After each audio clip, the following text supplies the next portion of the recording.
Sometimes the loudest story is just there to keep you from noticing the one that actually matters. We gonna get into it. Let's get it!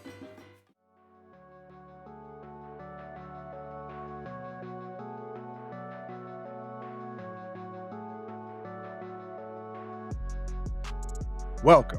First of all, welcome. This is Unsolicited Perspectives. I am your host, Bruce Anthony, here to lead the conversation in important events and topics that are shaping today's society. Join the conversation and follow us wherever you get your audio podcasts. Subscribe to our YouTube channel for our video podcasts, YouTube exclusive content, and our YouTube membership. Rate, review, like, comment, share. Share with your friends, share with your family, hell, even share with your enemies. On today's episode is the Sibling Happy Hour. I'm here with my sis, Aundrea. We're talking a WNBA Stunt hides a bigger fight over women's sports. Trump and RFK Jr. revived the vaccine-autism myth, and I nearly lose a fight with a bike. But that's enough of the intro. Let's get to the show.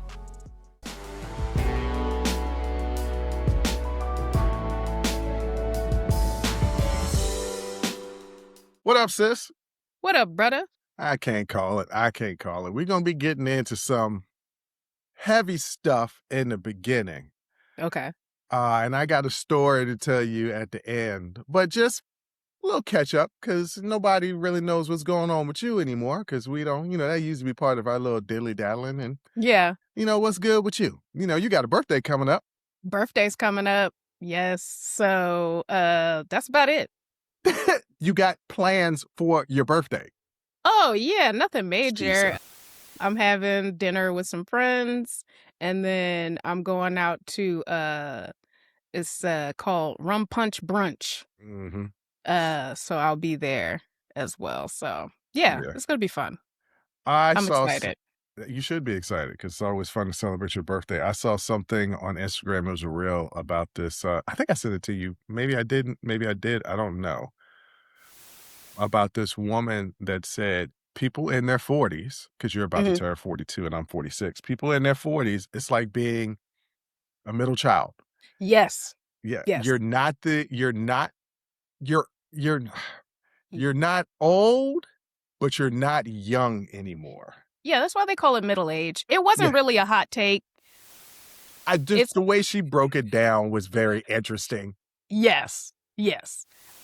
But yeah, that's why they call it middle age. You're in the middle. You're not young. You're not old. You're just in the middle. And I love it, honestly. I wasn't thrilled about being young. What? Because it's just like, you're broke. People don't take your opinion seriously because they think you haven't experienced enough. You barely know yourself. I like being middle-aged. I feel very settled in like who I am and in my life. It's a really good time. And then, am I thrilled about getting older? To a certain extent, not physically. I'll tell you that, not physically.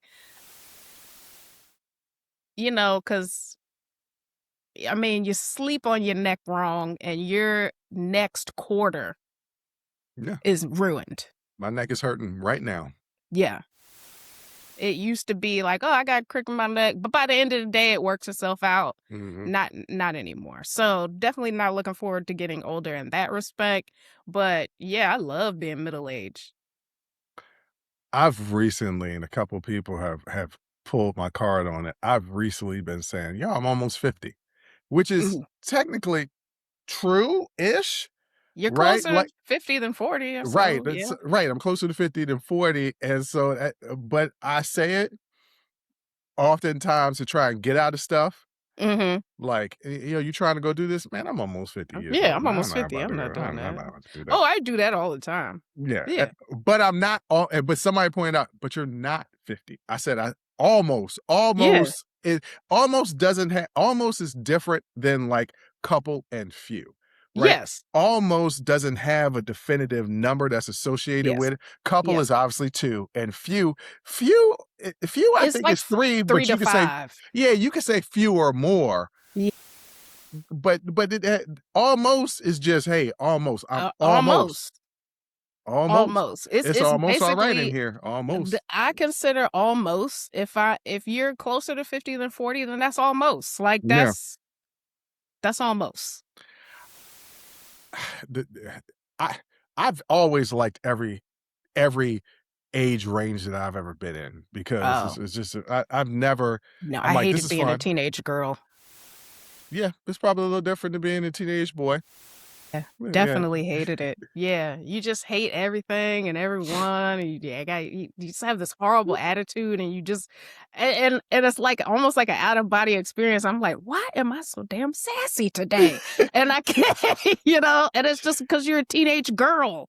I would imagine that because little girls are taught emotional intelligence or starting that process while little boys are not, traditionally speaking, are not Mhm. allowed to start that process, that when the hormones hit in those teenage years, Yeah, little boys or teenage boys only have a few emotions that they can really deal with anyway.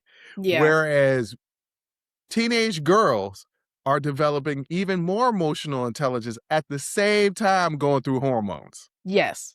Um, So just the breadth of what you feel all of it all the time, and different like variations and fluctuations. Like you're fine one moment, somebody says, boy, one thing, and it's not even like that bad. Somebody just breathes a little too loud, and you like, this is the worst day of my life. Like it's those extremes that I'm just like, but I'm gonna have to experience that again when I'm pre and then menopausal. So woo! because I'm It- seeing my friends go through it, and you almost there. I'm almost there. Mhm. Again, almost. Most, Like almost, who knows when it's gonna happen, but it's almost. almost. I'm Right, closer to it than I am away from it. Like I'm right, closer to it. Yeah, so right. almost. And I'm just seeing like them going from 0 to 100 and not being able to control it. And it feels like this out of body experience of like, I don't even mean to cuss you out right now. And I am sorry that I'm doing it, but I cannot stop. And so like, so that's going to be fun. That's going to be real fun. This is a horrible transition. Okay. This is a horrible transition because we started off, and I didn't know where we were going to go into dilly-daddling. We started off by talking about the difference between being a teenage girl and a teenage boy and growing up and the differences. And Mhm. here we are about to transition into a viral WNBA controversy, which Mhm. is getting a lot of attention. But underneath it is a much bigger conversation. And don't worry, ladies and gentlemen, we're going to have it, but we're going to start with the surface level stuff. Yeah. And it's about women's sports, fairness, and what could be changing behind the scenes. So, what am I talking about? Two dum-dums. Two former NBA players, Royce White, who's actually a GOP Senate candidate, I believe in Minnesota. I believe. You guess is as good as mine. And Enes Kanter, who he was known as in the NBA, but gave him added freedom on the last one. A former Turkish NBA player that originally came out talking about the atrocities in Turkey. Mhm. And then when the NBA was going all to China and doing all this stuff, he said, yeah, wait a minute. I done called out this stuff about Turkey. You had the black athletes talking about, you know, uh, uh, the shootings that was happening with what was the sweatshirt? Was it young boy Trayvon Martin and things like Yes. that? Yeah. Yeah. And Enes Kanter at the time was like, "Yo, LeBron, why are you not talking about the atrocities going to China? Matter of fact, you're going to China to get more money." Mhm. He started getting applause from right wing organizations and news because he was calling out LeBron. He wasn't this before, but just as anybody, you start to get applause, you lean into it, so he's Yes. become like a right-wing pundit. So, Mhm. these two dum-dums, former NBA players, have decided to enter in the WNBA draft in 2027 next year because they say the WNBA didn't really say that they didn't say anything about trans athletes, and we identify as women now. so we're going to enter in the WNBA draft. And what they're doing is making a mockery of the policy. Mm-hmm. They're also making a mockery of being trans because yes, and they know what they're doing. okay. I'm trying not to be pissed off, but I am. No, I want you to be pissed off because I'm gonna give you more. Right? They have always identified as cisgender men. This is a stunt, right? Yes. Let's be clear about this, ladies and gentlemen. There are no trans women currently playing in the WNBA. There's no trans women trying to get into the WNBA. None has ever played in Division I women's basketball either, right? Mm-hmm. So this is in the words of my girl Evelyn, this is a non-mother effing factor, right? It's not a factor. The league CBA says women, right? Women, but it never defines the word as women. So this is still just theoretical, not something on the court, but let's just keep focusing on the fact that this is creating a solution despite a problem. Right? Yeah. There are no transgender women in the WNBA nor in Division I basketball. Yeah. Here's the thing about cishet men. Okay, give it to me. They love manufacturing problems. Mm-hmm. And it's exactly what you said. It's like, well, what if they did this? What if they did that? Nobody's doing that. But what if? But nobody's doing that. So you're manufacturing a problem to prove a point that doesn't exist. Mm-hmm. And it's all a smokescreen. You don't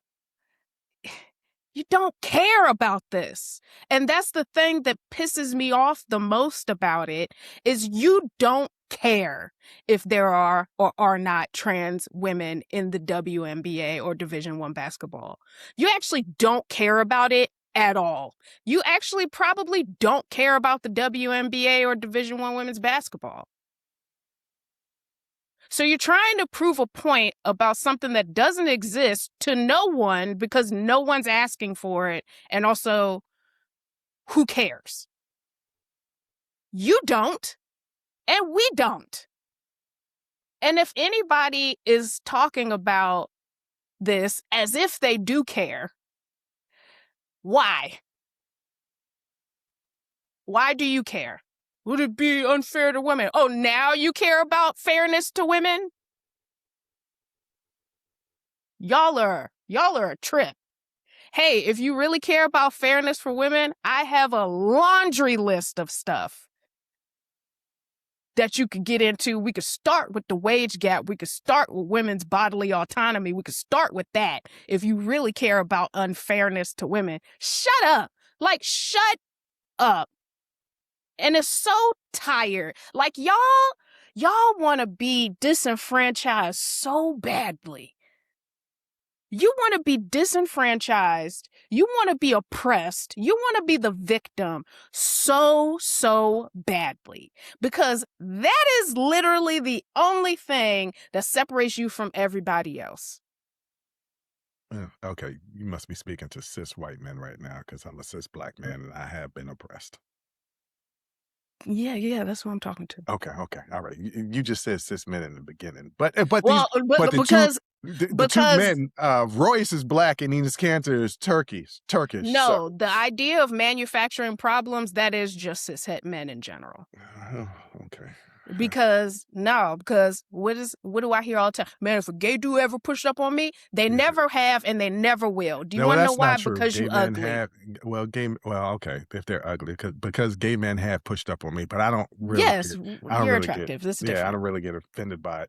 Except for that one time when a dude would not leave me alone when I said I didn't want to ride. No one likes being catcalled. Yeah, or when dude said, "Hey, little man in the pink shirt," I was like, "I'm not a little man, but I am wearing a pink shirt." But I dig what you're saying. Let's get into the legality issue of this. I didn't say that right, but y'all know what the hell I mean. You did say legality, correct? It's just the way it came out. Look, ladies and gentlemen, my speech impediment has been the worst to date. don't really know how the show's going to go. We did the opening take 7 times.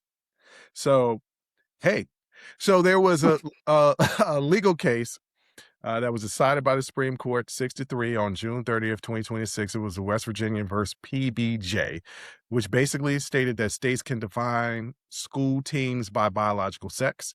Title IX and equal protection don't block it. Limited to 2 states, but affects about 25 more. But I want to point out there are over 500,000 college athletes. Under 10 of them are transgender. Right. 500,000 athletes, under 10 of them are transgender, and not in the WNBA.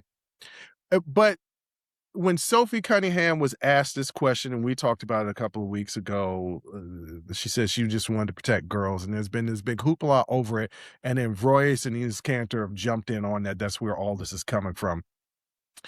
It's all a smokescreen. I mean, this is a legitimate conversation, and I don't think that it's not a conversation to have if it was an actual thing, right? Yeah. Because unless trans women have gone through the chemical process of completely transitioning, there is a physical aspect for contact sports that is different. So yeah, I don't think anybody's arguing that. yeah, Yeah. so I mean, so for there sure. is a legitimate conversation to be had about trans athletes in sports that doesn't have to be with this vitriol and this hatred attached to it. Right. But I feel like, to me, this is really all a smokescreen, and this is what I mean Yeah. by that. The Heritage Foundation. Y'all know who the Heritage Foundation is, Jay. You know who the Heritage Foundation is? Yeah. Anytime you have, even if I don't know specifically, anytime you have something named liberty, freedom, heritage, anything like that, I pretty much assume it's some oppressive white organization. They've been in effect since 1973, and they were small, but they really took off over Obama's administration. They Oh, preached surprise, themselves on, surprise. yeah, they preached themselves on conservative values. They're also the authors of Project 2025. And after this ruling by the Supreme Court on trans athletes in college sports, Heritage Foundation dropped a report. The author was Scott Urnor, and it was titled Title IX's Failed Experiments. Basically, he wants to abolish the equal opportunity mandate because it targets proportionally women slots matching enrollment. His premise was women would rather do yoga than compete, says Title IX harms men's sports and feminine graces. This is a report and push that he's trying to enact into law. So what does that basically mean? What is That he Title is IX? trying very hard to piss me off, and Yeah. he's succeeding. Title IX, ladies and gentlemen, is a rule in college sports that men and women should have the same opportunity in sports. What ends up happening is there are 2 revenue driving sports that basically fund everything, and it's college football and college basketball, right? Yes. If you are the University of Kentucky, college basketball is your biggest revenue driver, and it is that money that you make from college basketball that is spread out throughout the athletic department, so that there can be a men's and women's soccer team, that there can be a men's baseball team and a women's softball team, that there could be a women's volleyball team, track and field, gymnastics. Those sports don't really make money. Football and basketball, the reason that those sports exist, and Title IX makes it so that women get their opportunity. What the Heritage Foundation wants to do is do away with that and basically say, look, if your sport can't generate money, then you don't get to have a sport. But it's disproportionately going to affect sports that women play. Mm-hmm.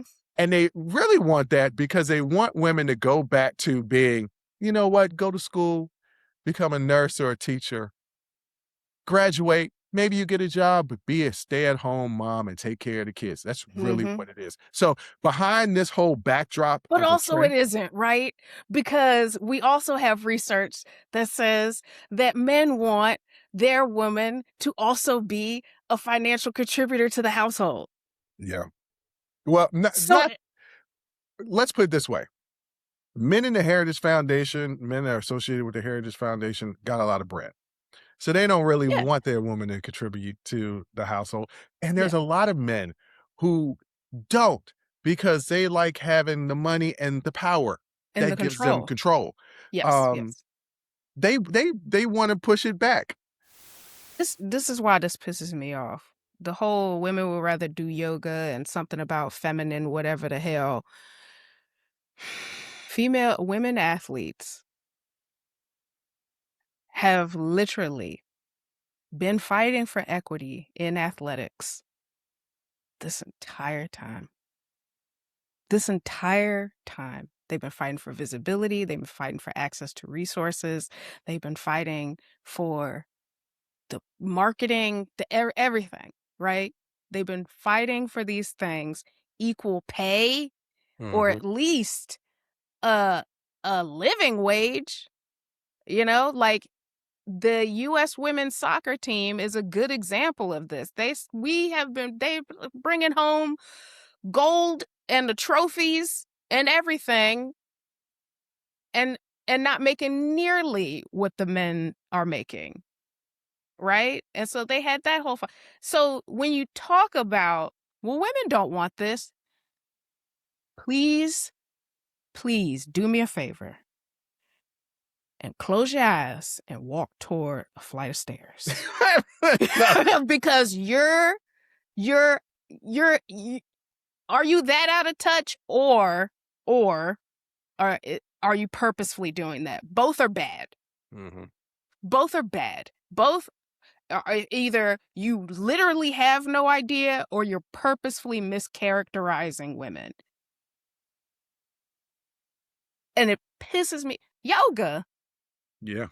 Women don't want to compete? No, they don't want to compete. That's what the Heritage Foundation say. Then why the hell are we actually doing it? Because nobody is holding a gun to our head and saying, y'all got to go out there and play some basketball. Nobody's doing that. We had to fight to get the space to do that. You know, there's another bigger issue of getting What's rid of that? Title IX. When you get rid of Title IX and you get rid of a lot of women's college athletics, don't get me wrong. Getting rid of Title IX is going to get rid of some men's programs as well, right? Yes. It will. Disproportionately, it will be women.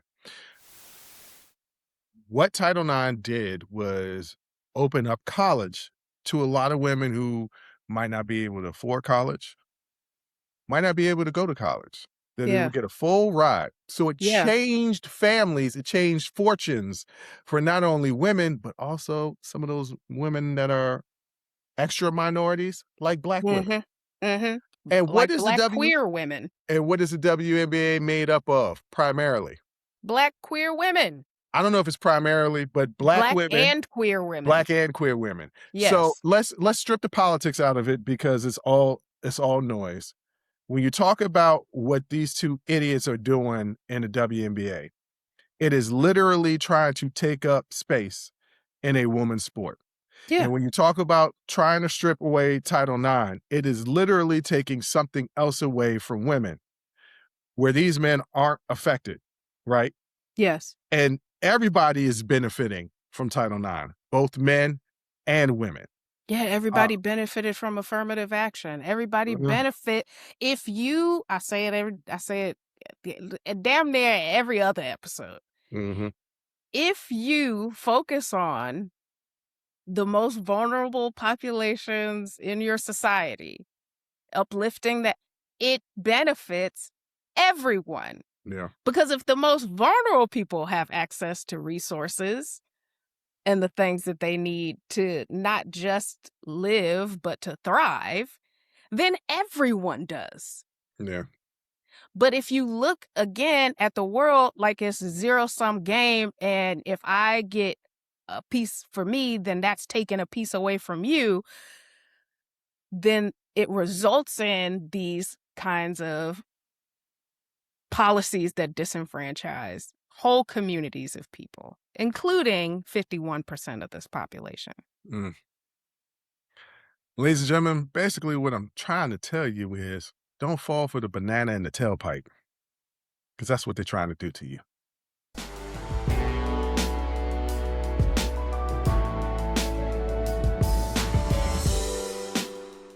Jay, there was an interesting news conference that happened on Monday. Okay. There's a new fight over childhood vaccines, and it's bringing up old fears back into the spotlight. One of those old fears is autism, and it's raising bigger questions about science, trust, and how political messaging shapes what parents believe. Because people out here, parents are really trying to believe these politicians. But on Monday, August the 10th, Trump walked into the Oval Office along with Bobby Kennedy Jr., right Yeah. beside him, and signs an executive order. Get this, the title of the executive order is Delivering Gold Standard Childhood Vaccine Recommendations for Americans. Now, Yeah. at least You there's always got to make it tacky by adding gold in there. Okay. at least he had some better adjectives. No, no, no, he didn't. No, No. he didn't. Well, it's better than the big beautiful bill. How about that? Yes. Yeah. It's just a long ass title for an executive order. But what this basically does is it shakes up the childhood vaccine schedule. And of course, autism got pulled right back into the conversation. So what does this executive order does? The MMR vaccine will be split into 3 separate single dose shots instead of one combination shot. The only problem is those separate shots don't exist in the US market. Kennedy has 90 days to produce a plan to be able to do this. Shots will now be spread over from a year. Immunization shots, I said it right that time, will be spread over a year to 18 months. So typically it's a year, but now they want to spread out to 18 months, which means more shots for the little kids, right? Yeah. All kids lists versus at high risk only lists. Like, so they tiered it as all kids lists and then at-risk lists. And the at-risk list kids specifically have to get the RSV vaccination, Hemp A and Hemp B. That'll be pushed specifically to the high-risk kids. Who the high-risk kids are, I don't know, but they just said high risk. And it advises states to loosen school mandates. States still hold the power, not him. So Yeah. it's he had a whole bunch of claims, but I just want to get your thoughts on first. We've had more measles outbreaks in the last, I think they said 2 or 3 years than we had in the last 30 or 40 years before it combined. But how do you feel about them saying, nah, you ain't got to get these shots? The only reason that we can even debate about the need or the relevancy of vaccines is because ain't a whole bunch of people walking around on leg braces anymore with polio. Yeah. And the reason why is because of vaccines. Yeah, you ain't lying. So let's all just be prepared for those things to come back, because a handful of loud, uneducated people, who none of which have medical degrees, but swear up and down they've done their research, but you do not have a medical degree. You are in no way a scientist. I mean, no kind of science. You barely know fractions. Well, to be fair, a lot of people barely know fractions. Okay. Now, so you struggle with your left from your right. Okay, that's a little bit better. Yeah. And you telling me you did your research. You didn't. I He- guarantee you read no peer-reviewed nothing. And now you've made a proposal. Mhm. You've signed an executive order to do Yeah. a thing that we don't have. And in 90 days, you are not going to get this accomplished. You want to know why? Because this is the most ineffective administration since the last time Trump was president. They've been pretty effective to get certain things done that benefits them. Like what?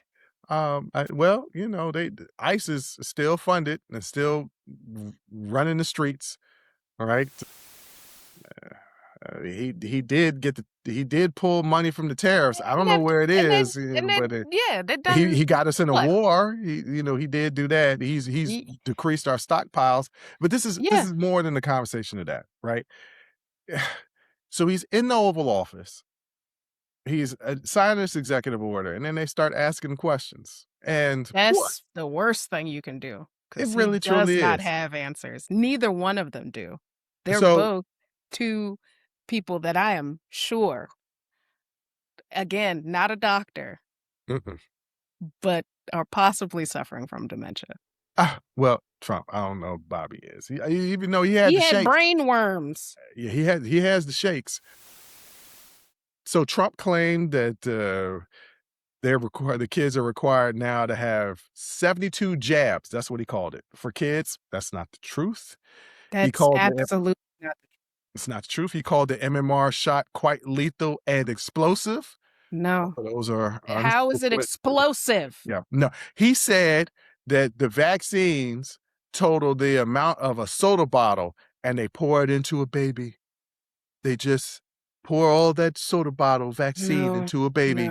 no. His own advisors told him and Kennedy to drop this before the midterms because this is not popular. At all. It's not popular. There's a fringe segment that this is really for, and it's not popular. And he signed it anyway. He's not even listening to his advisors. Well, I don't think he's ever done, but like, God, I hate this so much. I hate this. Like, I'm trying to say something intelligent, and like, only thing that comes to my mind are curse words. Yeah. This is the dumbest, most useless piece of legislation. All right, so dig this here. There was a March court ruling which froze actual schedule changes, so this cannot go into effect right now. The pre-2025 recommendations are still legally the standard today. So the order's real effect this week is rhetorical, it's not operational.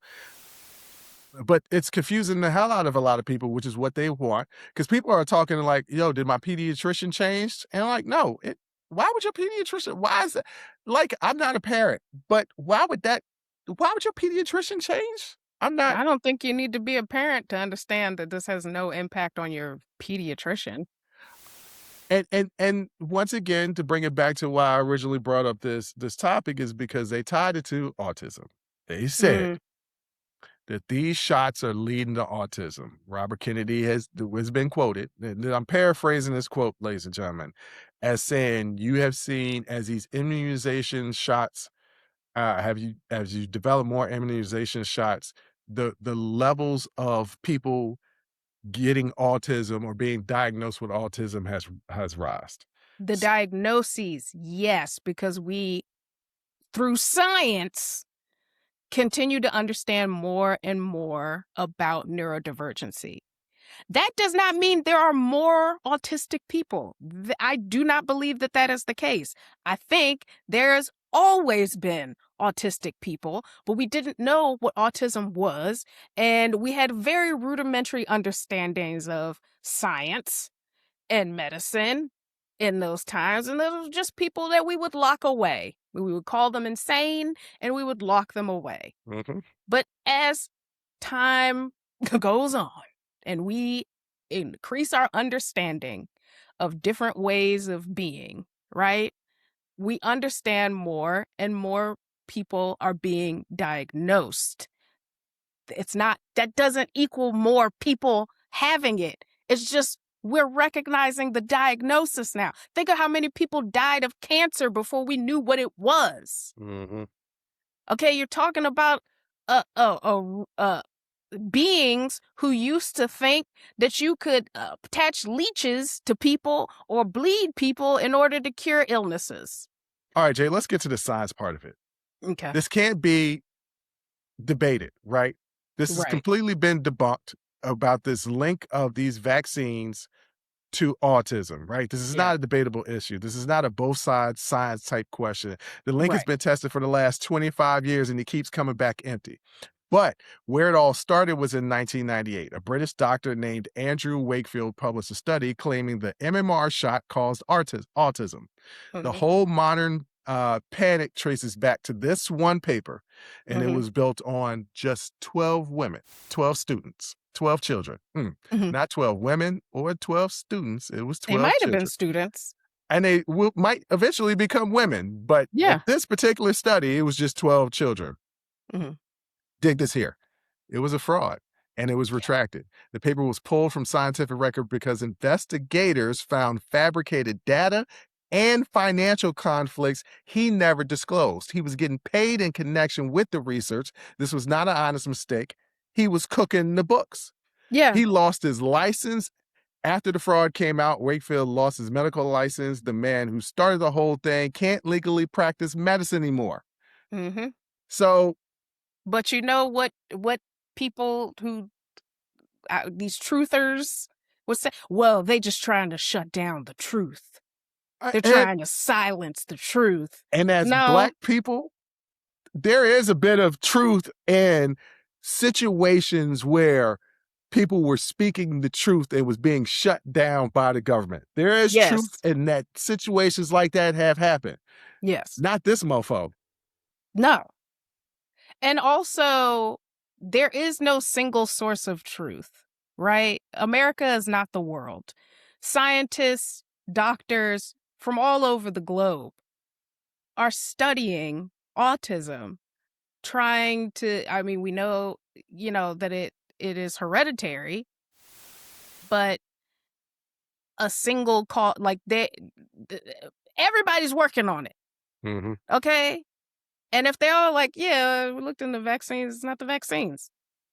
Ladies and Okay, gentlemen, this is not a global conspiracy, because you would have to get people who don't agree to agree on this one thing. Mm-hmm. And that's outlandish. Don't forget that they tried to claim that Tylenol led to autism. That's been debunked as well. Because it don't make no damn sense. Tylenol, people been using Tylenol since it was made, basically. Yeah. Since it was invented, right? People Yeah. have been using acetaminophen. Not Tylenol specifically, but acetaminophen, right? Mm-hmm. Everybody. Everybody. Like, you gotta be serious. At some point, you gotta be serious. Well, going back to one of your original points, the rates have gone up. It used to be 1 in every 150 kids. Now it's 1 in every 36 kids. But that's mostly because of better screening and the broader definition of autism. People seem to forget also, we extended autism because now there's a spectrum. Yes. So again, I still think those numbers, it's an increase in diagnoses. I don't think it's an increase in incidences. Yeah. Through all the studies, millions of kids, hundreds of studies, autism has no single cause. Genetics carry the biggest weights, but there are hundreds of genes that are involved in it. Hmm. So there's no villain. There's no clean villain. Yeah. There's no clean villain. And so me and my friend were talking, and they were telling me a story about their family member. And basically the gist of the story of the family member was really self-absorbed and self-centered, all that type of stuff, right? Yeah. And I asked him a question. I was like, well, are they that, or are they on the spectrum?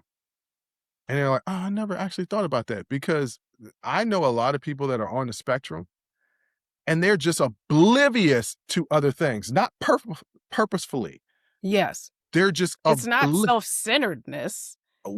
it'll come off as that, but it's Yes. not that, right? They're Yes. not purposely that way. When you question, I've talked to a few of them and I questioned, hey, what made you say that right there? Well, I don't know. This is just, so what am I thinking?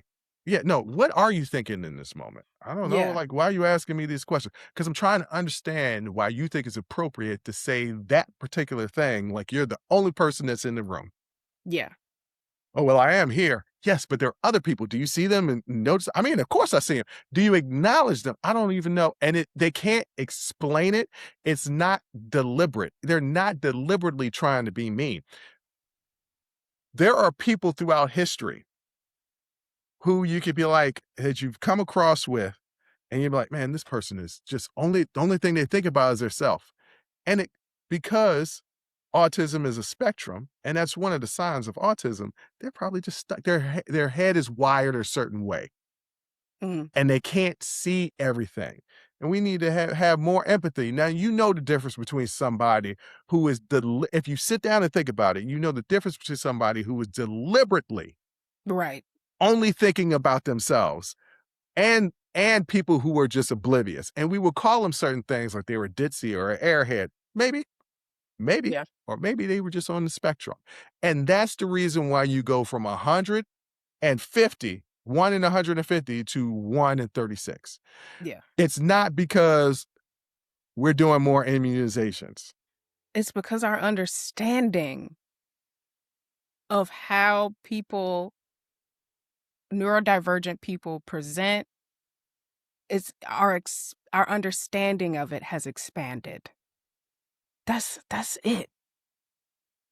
But we got to be careful because remember, I told you in the last segment, it's never what they present to you. Mm-hmm. It's always what's behind the scenes. So we're telling you what's behind the scenes, but they're presenting it as, and they're framing it as, this is parental choice. The parents have the right to choose.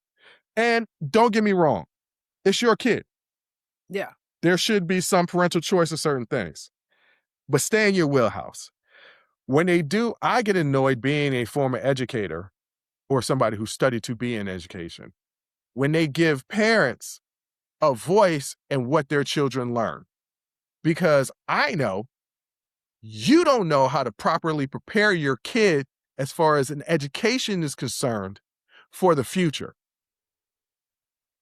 You don't have any clue. There is more to these subjects than just the subjects themselves. Right. They're teaching your children how to think and function in the world.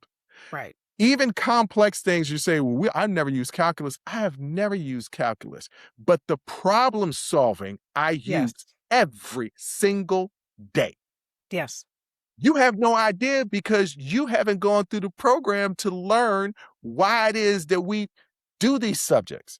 Yes. You should have a say sometimes. You know, if you don't want your kid to learn sex ed, okay. That's fine. You bring a baby home. But your choice for your kid should not impact my kid. there you go. And so you choosing not to immunize your child can have consequences for other children. Now, you don't want to immunize your child and you want to homeschool them and keep them in a little bubble or something, that's on you. But when your decision is going to have consequences for other people, it's not just your decision anymore. The whole point of this is public safety. Yeah. Public health. Just like public COVID. Safety. Yes. It is not about you. It is not about you as an individual. It is about what is the best thing for the collective, for society, for the public. What is the public good? And if that means you got to mask up and socially distance or quarantine and stop, because some of y'all come to the airport just to cough. like that feels like that's the whole reason why you're there. Okay? Y'all pissing me off with that. But if that's what it means, because it's the interest of the public good, some of y'all need to get out of the way. Because you're not thinking about the public good. You're thinking about your own self-interest. For those of y'all that want to do the straw man, we have other peer nations that do fewer shots. Yeah, okay, that is very, very true. But let's be honest about that, okay? The schedules differ by disease, burden, and approval timing, which means that other countries have other things that they need to be worried about and don't need to be worried about, just like the United States. Yeah. Therefore, there are certain shots that we have to take at a certain time, young children, mind you, so that there's herd immunity. Yes. Each country is different. Yeah. For example, when traveling to the United States, you do not need a malaria shot. Mm. When traveling other places, you do. See how that's different? That's How different, ladies and how gentlemen. the world is big and Yeah. things could be different places. And this is what I mean when I say America is not the world. Some of y'all think, Americans, some of y'all think that America is the world, and it's not. That our government's the only government. That our people are the only people. That the way we live is the only way to live. And it is not. The world is quite big. There are bigger countries than ours. There are places with much more people than we have that are making it work, and we somehow seem to be dumb as hell. Also, we ain't the only Americans. We're the United States of America. That is true. Yes. Canadians are American. Mexicans are American.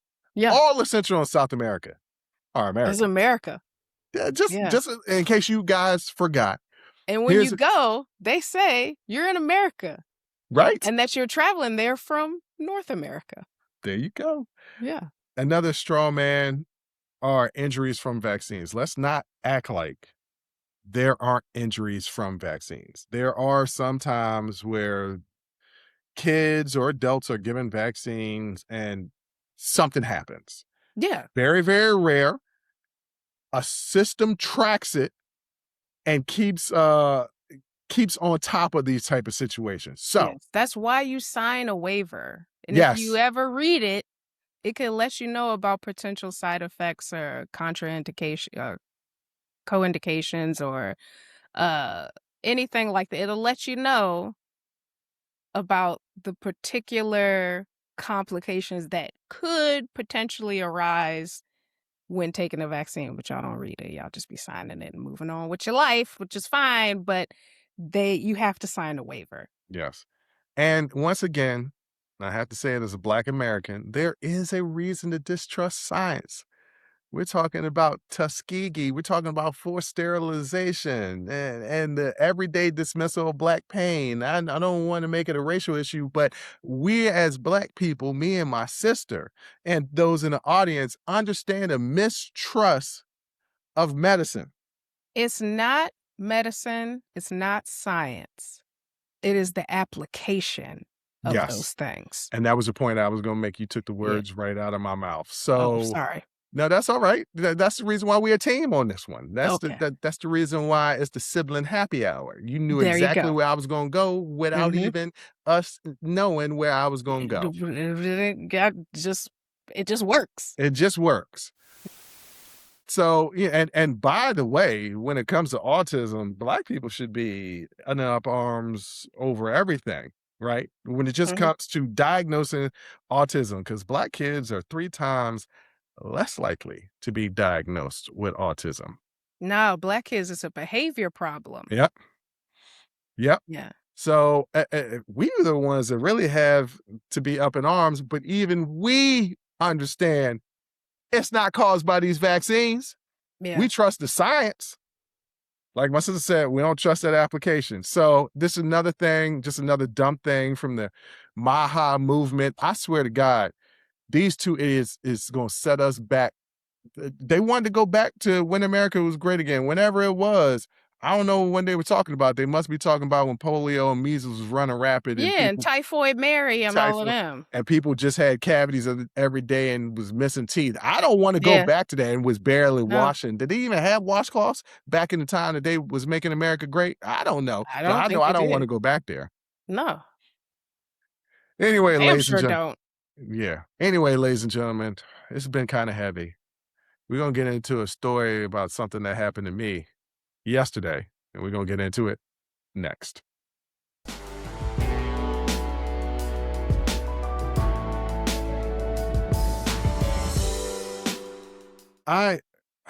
Something's happened to me as I'm getting older. You noticed, you were the first one to bring it to my attention when I was in Atlanta last year for a couple of weeks. Just for the mere fact that I didn't want to go out anywhere. And he was like, you don't want to go out and do nothing? Yes. And I was very like, unlike you. Yeah. But it is me now. Yes. Right? Like I don't really like going out. A part of it is I'm very immersed. You're saying with a French accent, immersed. Immersed. Yeah. Thank you. Immersed in the show. And I Mm-hmm. talk and do interviews, whether it's me and you doing the show, the amount of shows that we do, uh, doing interviews and things of this nature. I'm talking to people all the time. Yes. And then my job, that's all I do is talk to people all the time. I deal with people all the time, so I don't want to deal with them when I have my free time. Right. So I don't really like going out anymore like that. But my friends miss me. Yeah. And they want to see me. Okay. Yeah. So one of my friends, I haven't seen her since Thanksgiving. And the only reason why I saw her on Thanksgiving was because she was going to a Thanksgiving dinner in my building. It was like, hey, I'm in your building. Are you home? I was like, yeah, I'm home. You mind if I stop by and see you? I haven't seen you in a long time. I was like, yeah, stop by and see me. Yeah. That was in November. Haven't seen her for a long time. Her birthday passed, my birthday passed. Haven't seen each other. Yeah. So I texted her. I was like, we need to finally, because we've been talking about it, we need to get together. She was like, well, you say you're in this area on certain nights of the week, right? And I said, yeah, I'm there. She's like, well, I play volleyball. I was like, yeah, I've been talking about coming down there to see you play volleyball. She's like, come down tomorrow. So last night I was in the area because I had a meeting and I told her I'll come there right after the meeting. Now, my meeting is about a 20-minute walk, 20 or 30-minute walk to where she was playing volleyball. So about half a mile, right? Yeah. Yeah. But her volleyball game started when my meeting ended. So I was like, how am I going to get there and not miss the majority of the volleyball game? Right. I was like, okay. I used to ride the bike all the time. I rode the bike all around DC during the pandemic. I was a ride fool all around. Keyword there is used to, but go ahead. I mean, I still, every now and then, I'll still ride the bike, 5 or 10 miles here or there. The little cap share bikes, they suck because they're only 3 speeds. And let me tell you, trying to hit a hill when it's 3 speeds, it's difficult. Worse. Yeah, difficult, yes. So I end my meeting. She's texting me and saying exactly where the field is going to be at the volleyball. I was like, I got it. I know the area. I'll find you. Like, I know what you look like. I know it's been a long time. I know what you look like. Yeah. So I get a little cap share bike, lift bike, whatever it is. Not the electric bike, the pedal bike, because I'm like, I'm gonna get me a little workout. I've already did my workout for the day. I'm gonna give me a little additional workout. Not well liking where this is going. Go ahead. Wait a minute. Why? Because you know that we have overactive sweat glands. Yep. Okay. Yeah, we do.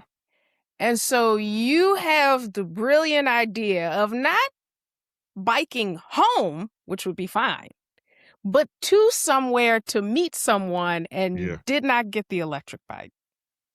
No, I didn't get the electric bike. And that she's playing volleyball outside. And in DC it's like 90 degrees right now and humid. There's a series of bad decisions that they're lining up.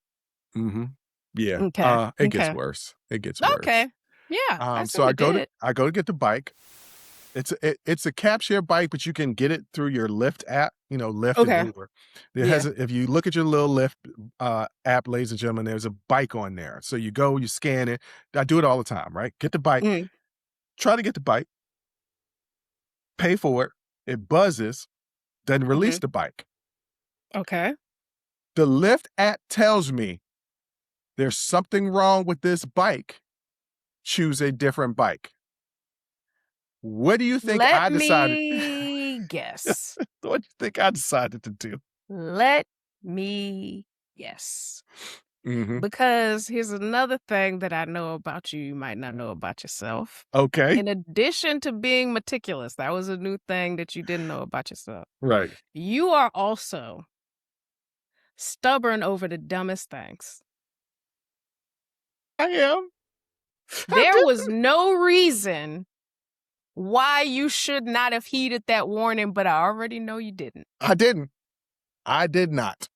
But you know what? It worked out for me because I scanned it again, and this time it released the bike. It already warned you. Yeah, it did. Don't take this bike. And you said, I know better than you. Right. That is That is textbook hubris.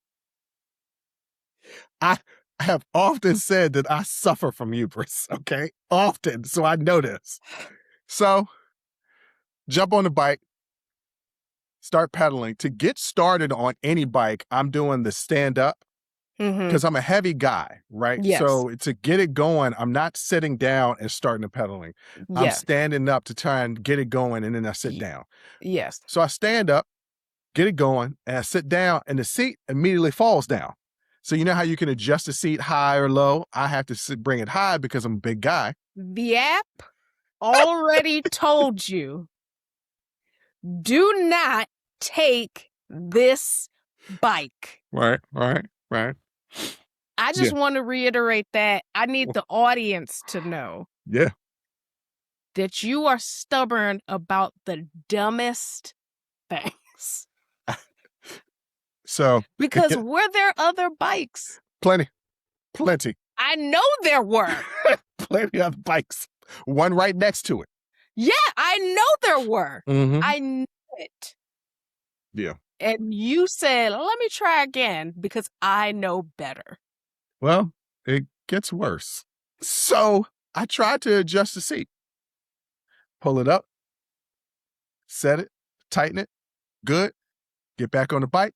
Seat falls down again. At this point. And I'm sorry to interrupt, but at this point, I have given up on the bike. Yeah. Not me. So I tried and realized that the seat is but I've already pedaled a block. At this point, I've given up on the bike. You would turn around and just go replace the bike. I didn't. I probably don't even need to turn around. There's probably more bikes on the next corner. Yeah, it gets worse. So I'm having to ride the bike. I can't with sit your knees down. and your Right. I can't sit down because then I look like Debo riding Red's bike from Friday. Yes. Right. It looks awkward and it hurts. So I've got to stand up and pedal, which you would think like, oh, that's what you're doing to start the bike. Yeah, but that is really tough on your legs. It is all quads. So my quads is burning. At the same time, I got a bald head. So I've started sweating. Yeah. You're going to profusely sweat. And here's the thing. Here's what pisses me off about I didn't even finish the story yet. No, because I'm already pissed off about it. You are choosing the most difficult way to get this done. Yeah. You're making a choice to say, I'm not just going to go get another bike, which is just what you should have done in the first place. Yeah. I'm going to keep pedaling this bike the most difficult way possible, knowing full well that it's hot out here and I sweat profusely and I'm headed somewhere. At first, it's just a light sweat. Because remember, I'm riding, so there's wind blowing. So it's just a light sweat. Soon as you stop. Well, so I'm riding and I'm doing okay. Legs is burning. I'm like, this is just a good workout. I'll just get a good little workout. I passed by not one, not two, but 3 bike stands where I could have exchanged it out. And I said, I done got this far. Might as well keep going. I'm almost there. The principal will sometimes have a bicycle seat stuck in your ass. Well, this one wasn't stuck in my ass because I couldn't raise it up. I eventually get there, park the bike. It's fine. My legs are burning a little bit. But as I park the bike and try to find her, I realized something. I'm sweating profusely. I'm talking about shirt is drenched. You would thought that I was out there playing volleyball. And mind you, it's hot. There is no cooling off. There is no stopping of the sweat. I remain to sweat the next 45, 50 minutes, bald head sweat pouring in my eye, moisturizer and sweat burning my eye, shirt sticking to me. Also, I brought me a little, a little roadie Yeah, drink. I put it in that's my not gonna backpack. help. Well, this is what happened. So there was no place to really wash my hands, and I'm not thinking of it. This is the only time in my life where I'm not thinking about washing my hands. So I'm just opening up the Gatorade. It's Gatorade and a little tequila. I just Mhm. open up the Gatorade and I have a couple of drinks. Well, what happens when you have a couple of drinks with a Gatorade bottle? Eventually, your hands is going to touch the brim of the Gatorade, right? The top. Mhm. So eventually it started tasting a little weird. All right, what the hell is that test? Well, It, no, it that never happens to me. I grab the Gatorade where you're supposed to grab it, which is around the around the middle. thing. Yeah, no, Yeah, I I grab it up don't top. hold it at the top of the. Yeah, I for There's some no reason why you should do that. I don't know. That's just the way I hold my Gatorade bottle. I don't know why, but Well, that's the I'm way I did it. encouraging you to stop. Well, I learned a very valuable lesson. One, Yeah. you don't have to tough everything out. You could just make life a little bit easier. Yeah. And two, you can grab the Gatorade bottle from the middle, not from the top. Yeah. So yeah, that's Also, my story. if you had a backpack, right? Definitely had a backpack. Start carrying a hand towel and a portable fan. No, I'm not gonna do that. Okay, well then you're just gonna be sweating all over the place then. Yeah, I just sweat all over the place. It But is I what it feel is. like in the summertime, I have like a cooling towel. I have in my purse there are several portable fans. Okay, because I already know it's incredibly humid down here. It's been storming in Atlanta for like the last week and a half. It's Mhm. incredibly humid. You know, when it's humid, you're gonna profusely sweat. I'm not gonna get on a bike. I don't know why you didn't just get one of the damn scooters and just quickly go half a mile. Because I wanted to get a nice little workout in. Why? When you're going somewhere, it's hot outside and you know you sweat. Yeah, I know, but it wasn't okay, it was stupid. Right? Yes. It was stupid. That's what I'm trying to get across to you. It was stupid.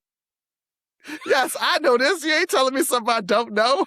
But you know what the problem is, though, Bruce? What? You're going to do something stupid like this again. Yeah.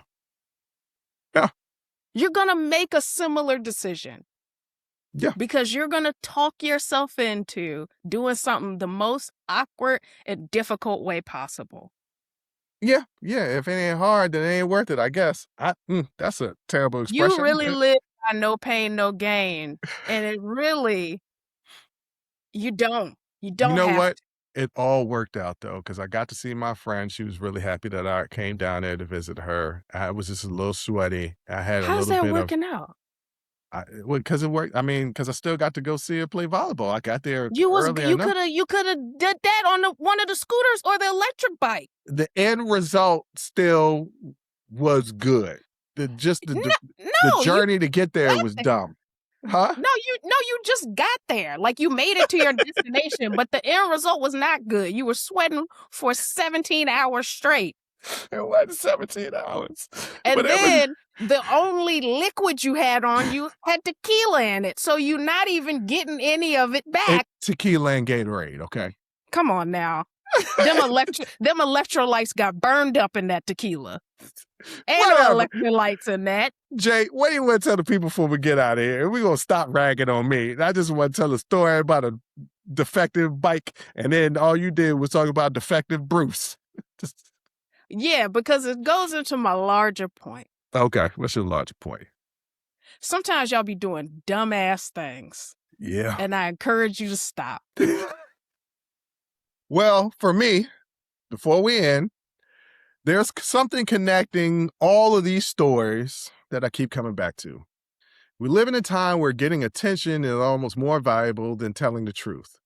Two grown men say they're entering in the WNBA. And everybody starts yelling about trans athletes. And meanwhile, nobody stops to ask the most basic question. Has this ever happened? No trans woman has played in the WNBA. These men weren't seriously trying to play basketball. They were putting on a show. And while everybody is staring at the show, there is a much bigger argument happening about Title IX and whether we should start rolling back some of the protections and opportunities that help build women's sports in the first place. You can have a legitimate conversation about fairness in athletics. You can believe biological differences matter in elite competition. I'm not going to argue with you on that one. That conversation does not automatically make somebody hateful. But the conversation also shouldn't be used as camouflage for something much bigger. Because save women's sports sounds very different when the next move is questioning whether women's sports deserved all that investment in the first place. Then we get to the vaccines. And again, look at where the intention goes. Autism, MMR, too many shots, parents versus experts. But the vaccine-autism connection has been investigated for decades. The original study collapsed.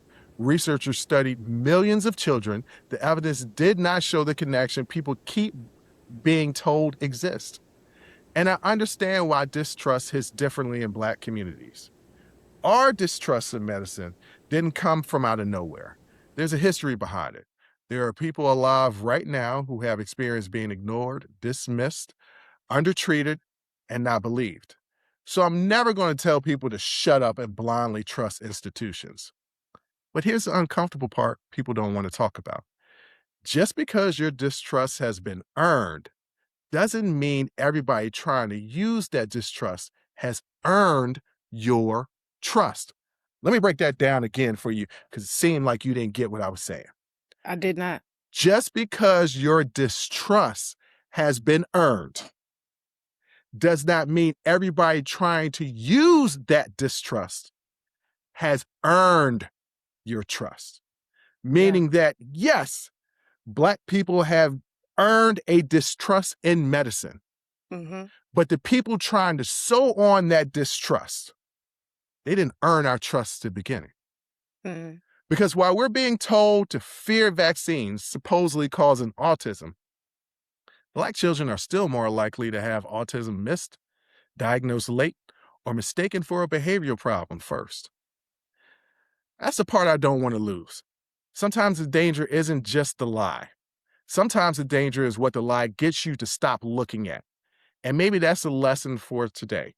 When everybody is pointing in one direction, look around. Ask what actually happened. Ask who benefits from you being angry. Ask what changed while you were distracted. Because sometimes there really are two clowns standing out front. And while you're laughing, arguing, and fighting with each other over those two clowns, somebody else is in the back tearing down the house. Yeah. And let me get on me too. Speaking on somebody who should have been paying more attention to what's right in front of them. Next time I decide to come hopping on a bike that looks like it was built for a sixth grader and I ride across the city in the summer heat, somebody please take my phone, my wallet, and my bike share membership and throw it and me away. Because apparently the greatest threat to me this week wasn't politics or Title IX or vaccine misinformation. It was a bicycle where the seat didn't go all the way up. But that's just me being dumb. And on that note, ladies and gentlemen, I want to thank you for listening. I want to thank you for watching. And until next time, as always, I'll holla.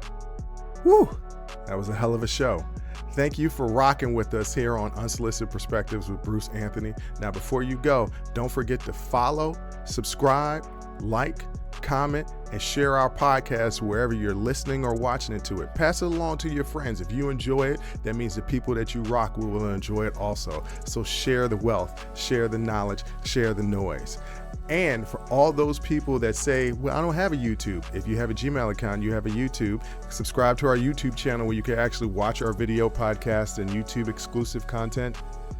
But the real party is on our Patreon page, After Hours Uncensored and Talking Straight-ish. After Hours Uncensored is another show with my sister. And once again, the key word there is uncensored. Those are exclusively on our Patreon page.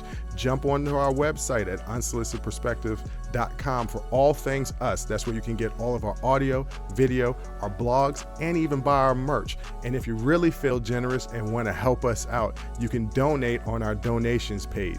Donations go strictly to improving our software and hardware so we can keep giving you guys good content that you can clearly listen to and that you can clearly see. So any donation would be appreciative. Most importantly, I want to say thank you for listening and watching and supporting us. And I'll catch you next time. Audi 5000. Peace.